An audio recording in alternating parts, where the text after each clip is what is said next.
Hello, good morning mga amigoy. Ganito ang pagluto ng chorizo mga amigoy. Yan, lagyan ng tubig. Pagkatapos patuyuin. Pag labas ng mantika mga amigoy, yung oil. Yan, malapit na yan na luto.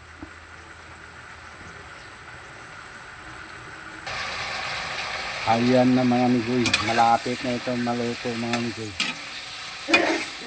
Lumabas na yung oil niya. Ito lang mga amigoy, simple na gawain ng bahay mga amigoy. Diba? Sarap to, diba?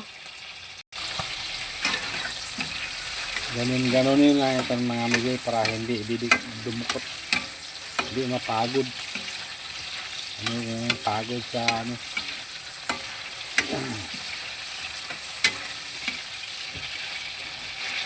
Ito na mga amigoy, malapit na ito maluto mga amigoy.